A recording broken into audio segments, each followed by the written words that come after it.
morning students. Today I am telling you about cloning vectors. For example PUC vectors. जो last time आपको topic पढ़ाया था उसी का आगे कंटिन्यूएशन में ये एग्जांपल है. The PUC vectors represent another series of plasmid. ठीक है, प्लाज्मिड की दूसरी सीरीज है that were use during 1980s as cloning vector. जब 1980s का टाइम था इसको क्लोनिंग वेक्टर की तरह यूज़ किया जाता था PUC वेक्टर को, जिसका नेम है named after the place of their initial development. ठीक है, तो ये इनिशियली डेवलपमेंट हुआ है तो इसी के बेस पर इसका नेम रखा गया है. That is university of California. California में इसके ऊपर एक्सपेरिमेंट हुए हैं. These plasmids are 2700 base pair long. ठीक है, कितना बेस पेयर लॉन्ग है? 2700. And possesses the following sequence. इसमें कौन कौन से सीक्वेंस है? फर्स्ट है एम्पिसिलिन रेजिस्टेंस जीन. ठीक है, एम्पिसिलिन रेजिस्टेंस जीन. सेकेंड है the replication origin derived from PBR 322. ठीक है, रिप्लिकेशन ओरिजिन होगा जहाँ से रिप्लिकेशन स्टार्ट होगा. थर्ड पॉइंट है hinc two fragment of lac Z gene. ठीक है, एनकोडिंग अल्फा पेप्टाइड, जो किसको एनकोड करेगा? अल्फा पेप्टाइड को कोड करेगा. Which is capable and necessary for complementing the defective lac Z gene available in several E coli host. ठीक है, जो ई कोलाई होस्ट है जिसके अंदर ई कोलाई के अंदर लेग जेड जीन मिलता है, उसमें जो डिफेक्ट होता है उसको सही करने के लिए इसका यूज़ होता है. The phenomenon is described as alpha complementation. इस फिनोमिनन को क्या बोलते हैं? Alpha complementation. Within lac region is also found a polylinker. Lac region में क्या मिलता है? पोलीलिंकर मिलता है.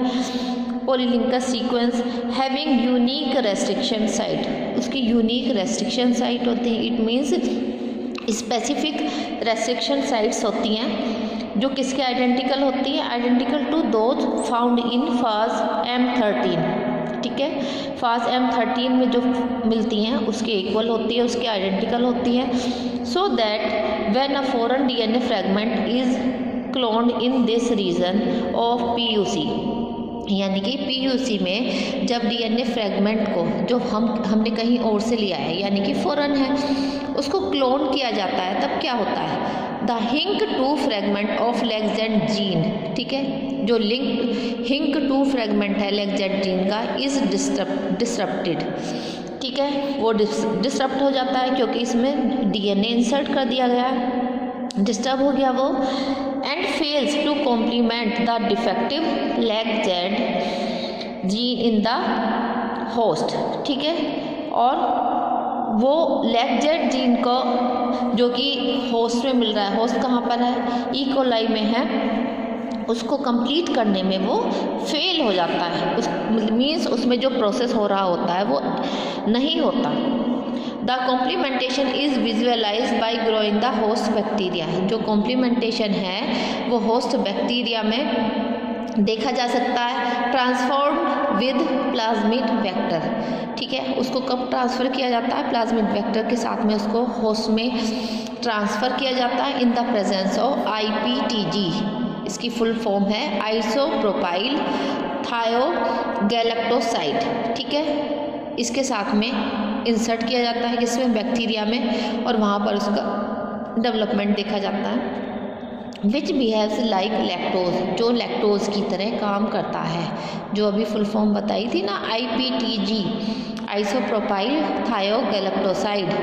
ये लैक्टोज की तरह वर्क करता है and induces the synthesis of beta galactosidase enzyme. और इसकी प्रेजेंस में क्या होता है? इंड्यूस करता है यानी कि एक्टिवेट करता है बीटा गैलेक्टोसाइडेज एंजाइम्स की सिंथेसिस के लिए. एंड एक्स गैलेक्टोज जो क्या है? It is the substrate for the enzyme. ये एंजाइम के लिए सबस्ट्रेट है. कौन? X galactose. इसको शॉर्ट फॉर्म में कहेंगे एक्स गैल. टू गिव ब्लू क्वालिटीज़, इसके साथ जब डेवलप कराएंगे तो ब्लू कलर की कॉलोनीज हमें मिलेंगी। When the vector lacks an insert due to alpha complementation and white और clear colonies when it carries an insert due to lack of alpha complementation. ठीक है, ब्लू कलर की colony कब मिलेंगी? जब अल्फा कॉम्प्लीमेंटेशन होगा।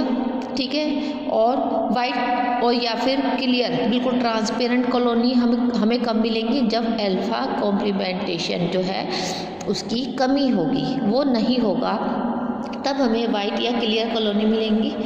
This allows identification of colonies.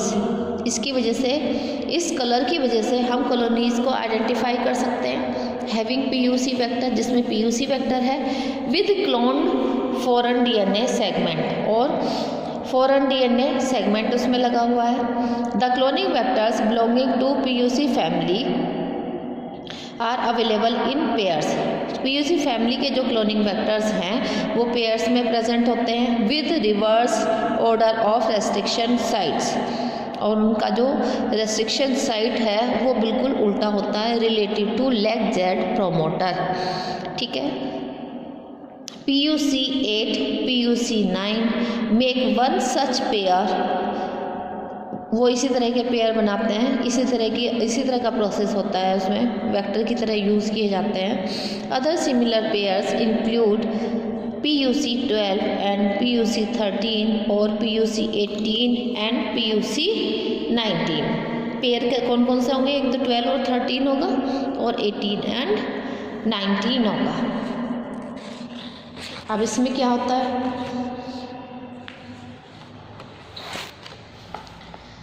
इसमें एक फिगर है, मैं आपको सेंड कर दूंगी।